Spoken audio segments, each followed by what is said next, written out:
let's move now from Europe to the global arena, and I will give the floor to Ian Lesser, European Director of the German Marshall Fund and an expert in international politics, but also regional politics. I know him more than 40 years, that started from an expert Greece and Turkey, and he has done work in Eastern Mediterranean, and of course he moves slowly to the global system. So Ian.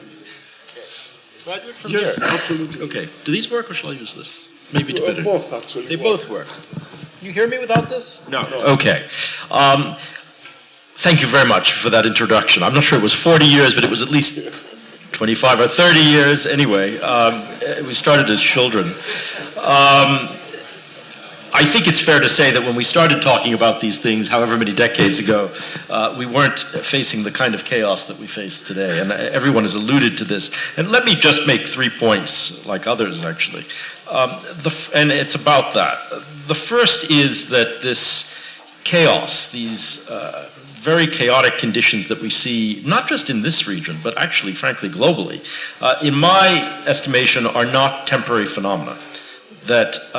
So we shouldn't be thinking simply in terms of crisis management strategy, as much as we may need that. This is much more than that. It's much deeper than that. And I think we could well be facing this kind of conflict-ridden, highly insecure, highly unstable world for, frankly, decades to come. I just see a breaking of the old order that is going to be very, very difficult to put back together. And even, again, in this neighborhood, I find it very hard to imagine circumstances under which Syria, Iraq, Libya go back together in a way that we were used to thinking of them. I think these states have simply broken, and the order that comes next we'll have to see, but it's not going to look like the old order. And so, in fact, ironically, we have two things going on at once. They're very hard to reconcile. One is the erosion of the power of states who are used to thinking of themselves as actually strong states.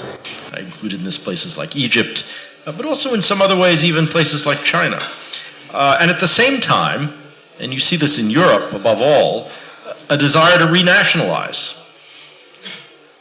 We'll leave for the discussion how you reconcile those things, but you clearly see those two things going on at once. I think for major powers like the United States, one of the implications of this is that you can't simply, again, think in terms of crisis management. And when others look at the United States and want to judge what we're doing in relation to Syria or other things, the question of this week's or this month's response is not, it seems to me, too simple a question.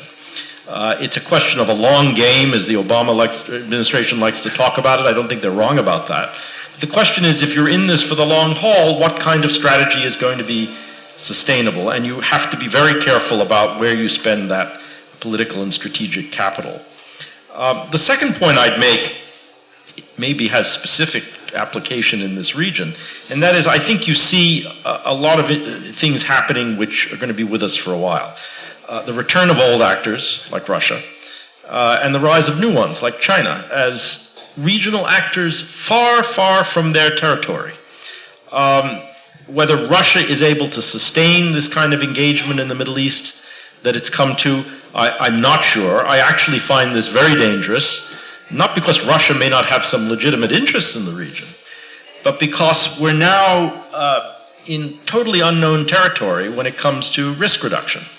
We actually were in a safer place in that regard at the height of the Cold War than we are today.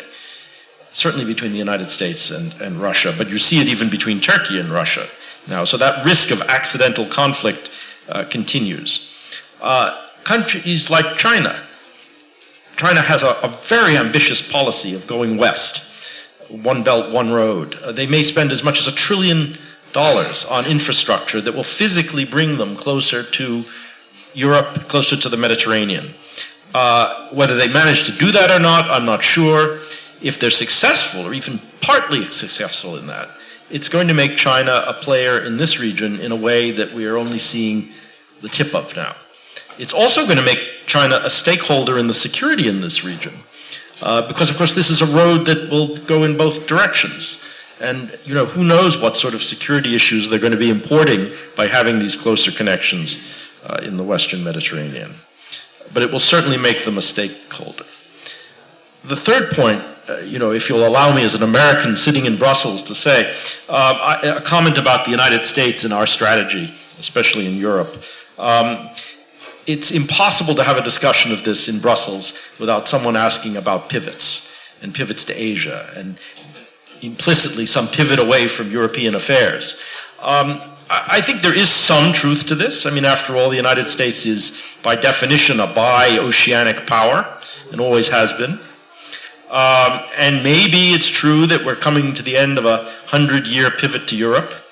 That's possible. But I think it's a far cry from acknowledging that. It's a far cry to say that somehow we're disengaging from European affairs. I think the events of the last couple of years in particular illustrate quite the contrary. I just don't think that's happening. I think even with regard to places like the Middle East and North Africa, where this argument is also made that somehow the United States is disengaging, I don't think that's happening. I think what's happening is that our engagement is being reframed in some important ways which we need to recognize. Less about Saudi Arabia, more about Iran. Maybe less about the Gulf in general and more about the Mediterranean. And I would say, very importantly, given the frustration with the peace process and the Arab revolutions and many other things, less about the Middle East as the Middle East and more about the Middle East as a factor in European security through NATO, through the relationship with the European Union and other things. The refugee crisis, and I'll end on this, I think is a terrific illustration of this, because in many ways the United States is both implicated and a stakeholder in the resolution. We're implicated because many Europeans believe that somehow when the Bush administration in that those years of intervention started pulling on the string, that it in some sense led to this unraveling of the regional order and the mobility of people and all the rest. I'm not actually going to disagree with that. But I think more interestingly and importantly, we're actually a stakeholder in whether Europe can resolve this problem. And it's an important point, because if Europe cannot resolve this problem, the kind of political forces, and others have alluded to this, the kind of political forces that will make capital out of this in Europe are not only anti-European, they're also anti-American.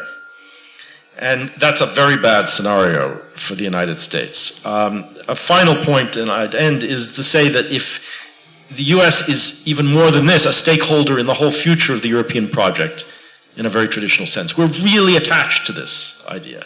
Going back to the Marshall Plan, but even more recently.